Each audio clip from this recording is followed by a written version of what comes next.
আসসালামু আলাইকুম প্রিয় দর্শক, অন্য মঞ্চের আলাপ চাইতায় আপনাদের সকলকে আমন্ত্রণ জানাচ্ছি। বাংলাদেশের সাবেক প্রধানমন্ত্রী শেখ হাসিনার অনুপস্থিতিতে চলছে তার বিচার। আদালত তার স্টেট ডিফেন্স হিসেবে নিয়োগ দিয়েছেন আইনজীবী। জুলাইয়ে হত্যাকাণ্ডের অভিযোগ গঠনের শুনানিতে তার পক্ষে লড়লেন সেই আইনজীবী আমির হোসেন। 7 জুলাইয়ের শুনানিতে তিনি এমন কিছু বিষয় উত্থাপন করেছেন যেগুলো জুলাই হত্যাকাণ্ডে বিচারের ভিতকে ভবিষ্যতে প্রশ্নের মুখে ফেলে দিতে পারে। রাষ্ট্র নিয়োজিত শেখ হাসিনার আইনজীবী দাবি করেছেন 24শে জুলাই আগস্টে কোনো যুদ্ধ সংগঠিত হয়নি, যেটা ছিল সেটা হলো রাজনৈতিক বিরোধ। সে কারণে 1971 সালের মহান মুক্তিযুদ্ধে সংগঠিত যুদ্ধাপরাধের বিচারের জন্য প্রণীত আইনের অধীনে জুলাই হত্যাকাণ্ডের বিচার করা যাবে কি না তা নিয়ে প্রশ্ন তুলেছেন এই আইনজীবী। এই প্রশ্নটির সাথে এমন কিছু সাংবিধানিক ব্যাখ্যা জড়িত যেটি আন্তর্জাতিক অপরাধ আদালতের আইন সংশোধনের এখতিয়ারকেও প্রশ্নবিদ্ধ করবে। বিস্তারিত জানতে চলুন যাওয়া যাক বিশ্লেষণে। 1971 সালে মুক্তিযুদ্ধের সময় সংগঠিত যুদ্ধাপরাধ ও মানবতা বিরোধী অপরাধের বিচারের জন্য আন্তর্জাতিক অপরাধ ট্রাইব্যুনাল গঠিত হয়েছিল। 2010 সালে এই ট্রাইব্যুনাল গঠন করেছিল আওয়ামী লীগ সরকার। 2024 সালের 5ই আগস্ট আওয়ামী লীগ সরকারের পতনের পর এই ট্রাইব্যুনালে শেখ হাসিনা এবং তার সহযোগীদের বিচারের উদ্যোগ নেয় অন্তর্বর্তী সরকার। সেজন্য আইনটি কয়েক দফা সংশোধন করা হয়। ট্রাইব্যুনালে শেখ হাসিনার পাশাপাশি তার সরকারের স্বরাষ্ট্রমন্ত্রী আসাদুজ্জামান খান কামাল এবং আইজিপির দায়িত্বে থাকা চৌধুরী আব্দুল্লাহ আল মামুনকে আসামি করে একটি মামলার অভিযোগ গঠনের শুনানি হয় 7 জুলাই। গত 1 জুন তাদের বিরুদ্ধে অভিযোগ আমলে নিয়ে শেখ হাসিনা ও আসাদুজ্জামান খান কামালের বিরুদ্ধে নতুন করে গ্রেপ্তারি পরোয়ানা জারি করা হয়। এর আগে 12ই মে মানবতা বিরোধী অপরাধের 5টি অভিযোগ এনে এ মামলার প্রতিবেদন জমা দিয়েছিল ট্রাইব্যুনালের তদন্ত সংস্থা। সেখানে শেখ হাসিনাকে জুলাই আগস্টের নৃশংসতার মাস্টারমাইন্ড, হুকুমদাতা ও সুপেরিয়র কমান্ডার হিসেবে বর্ণনা করা হয়। ওই দিন ট্রাইব্যুনালের চিফ প্রসিকিউটর মোহাম্মদ তাজুল ইসলাম সংবাদ সম্মেলনে জানিয়েছিলেন, শেখ হাসিনার বিরুদ্ধে তদন্ত প্রতিবেদনে 5টি অভিযোগ আনা হয়েছে। এর মধ্যে প্রথম অভিযোগটি হলো শেখ হাসিনার বিরুদ্ধে মানবতা বিরোধী অপরাধে উস্কানি ও প্ররোচনা দেওয়ার অভিযোগ। তাজুল ইসলাম বলেছিলেন, 14 জুলাই প্রেস কনফারেন্সে আন্দোলনরত শিক্ষার্থীদের রাজাকারের বাচ্চা, রাজাকারের নাতিপুতি বলেছিলেন শেখ হাসিনা। বলার মধ্য দিয়ে তাদের বিরুদ্ধে রাষ্ট্রীয় বাহিনীগুলোকে লেলিয়ে দেওয়া হয়েছিল। পাশাপাশি আওয়ামী লীগ, যুবলীগ, ছাত্রলীগ ও সহযোগী বাহিনীর অক্সিলারি ফোর্স হিসেবে অস্ত্রশস্ত্র নিয়ে আন্দোলনকারীদের উপর ঝাঁপিয়ে পড়ে হত্যা করে, আহত করে এবং অন্যান্য মানবতা বিরোধী অপরাধ করে। শুনানিতে রাষ্ট্র নিযুক্ত আইনজীবী আমির হোসেন বলেন, 1971 সালে মুক্তিযুদ্ধের সময় 30 লাখ বাংলাদেশিকে হত্যা ও 2 লাখ মা বোনের ইজ্জত নষ্ট করা হয়েছিল। সে সময় সংগঠিত মানবতা বিরোধী অপরাধের বিচারের জন্য এই আন্তর্জাতিক অপরাধ ট্রাইব্যুনাল আইন করা হয়েছে। 2024 সালে দেশে কোনো যুদ্ধ হয়নি, এমন আন্দোলন আরো হয়েছে। তাই এই আইনে জুলাইয়ের মতো ঘটনার বিচার করা যায় না। দর্শক, 1973 সালের আইনটিতে 19টি ধারায় সংশোধনী এনে সরকার 2024 সালের 24শে নভেম্বর এ সংক্রান্ত অধ্যাদেশ জারি করে। 1973 সালের আইনটি করা হয়েছিল 71-এর স্বাধীনতা যুদ্ধের সময় সংগঠিত অপরাধগুলোর বিচারের জন্য। রোম সংবিধি সহ আন্তর্জাতিক আইনগুলোর বিধান অনুযায়ী এ ধরনের আইনের জন্য শর্ত হলো অবশ্যই যুদ্ধ সংগঠিত হবে। কোনো সাধারণ রাজনৈতিক বিরোধ সংঘাতকে এই আইনের আওতায় দেখার সুযোগ নেই বলে মনে করেন বিশেষজ্ঞরা। এই প্রশ্নটি মূলত আদালতে তুলেছেন আইনজীবী আমির হোসেন। 1973 সালের আইনটিতে যুদ্ধাপরাধের সাথে জড়িত থাকার জন্য সেনা, নৌ ও বিমান বাহিনীর সদস্যের বিচারের কথা বলা ছিল, কিন্তু অন্তর্বর্তী সরকারের সংশোধনীতে বর্তমান সময়ে দেশের সব বাহিনীকে অন্তর্ভুক্ত করা হয়েছে। এই সংশোধনীর আরেকটি বড় ব্যত্যয় আছে, যাকে আইনের ভাষায় বলা হয় ডক্ট্রিন অফ কালারেবল লেজিসলেশন বা ফ্রড অন দ্য কনস্টিটিউশন অথবা সংবিধান জালিয়াতির মতবাদ।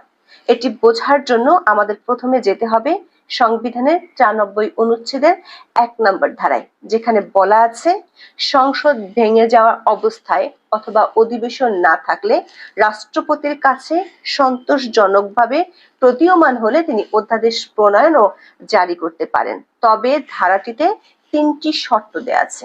এই শর্ত 3টির মূল কথা হলো, সংসদ না থাকলে রাষ্ট্রপতি এমন কোনো অধ্যাদেশ করতে পারেন না যেটি সংবিধানের অধীন সংসদের আইন দ্বারা আইনসঙ্গতভাবে করা যায় না এবং সংবিধানের কোনো বিধান পরিবর্তিত বা রহিত হয়ে যায়। অর্থাৎ সংসদ না থাকলে সংবিধানের 93 অনুচ্ছেদ অনুযায়ী রাষ্ট্রপতির অধ্যাদেশ জারির ক্ষমতার সীমাবদ্ধতা আছে।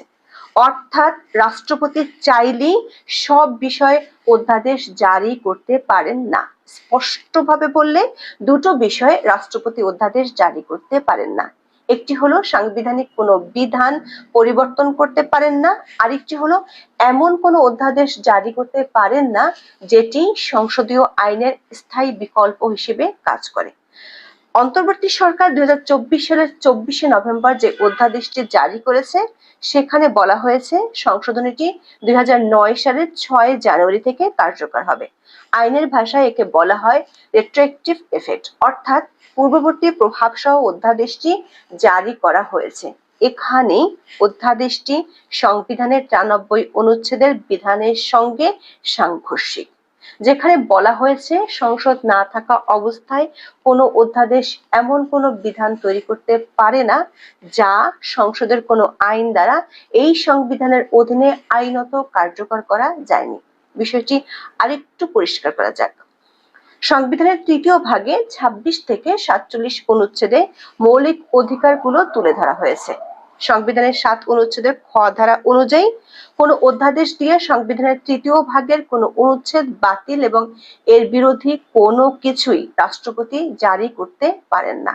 এখানে আইসিটি আইনের সংশোধনীর জন্য যে অধ্যাদেশ জারি করা হয়েছে সেটি সংবিধানের মৌলিক অধিকারের 35 অনুচ্ছেদের 1 নম্বর ধারার সুস্পষ্ট লঙ্ঘন। ধারাটিতে বলা হয়েছে অপরাধের দায়যুক্ত কার্য সংগঠনকালে বলবৎ ছিল এমন আইন ভঙ্গ করার অপরাধ ছাড়া কোনো ব্যক্তিকে দোষী সাব্যস্ত করা যাবে না এবং অপরাধ সংগঠনকালে বলবৎ সেই আইন বলে যে দণ্ড দেয়া যেতে পারত তাকে তার বেশি বা তার থেকে ভিন্ন দণ্ড দেয়া যাবে না। আইসিটি আইনের সবশেষ সংশোধনী অনুযায়ী 2009 সালের 6 জানুয়ারি থেকে বিগত আওয়ামী লীগ সরকার আমলে হওয়া গুম খুনের ঘটনা ও জুলাই হত্যাকাণ্ডগুলো বিচার এই আইনের অধীনে করা যাবে। অথচ সংবিধানের 35 অনুচ্ছেদের 1 নম্বর ধারা বলছে যেহেতু এটি মৌলিক অধিকার তাই অপরাধ সংগঠনের সময় যে আইন ছিল সে আইন দিয়ে বিচার করতে হবে। 1973 সালের আন্তর্জাতিক অপরাধ ট্রাইব্যুনাল আইনটি প্রণীত হয়েছিল আন্তর্জাতিক আইনের অধীনে 1971 সালের মহান স্বাধীনতা যুদ্ধে গণহত্যা, মানবতা বিরোধী অপরাধ, যুদ্ধাপরাধ এবং অন্যান্য অপরাধের জন্য ব্যক্তিদের আটক, বিচার ও শাস্তি দেওয়ার জন্য।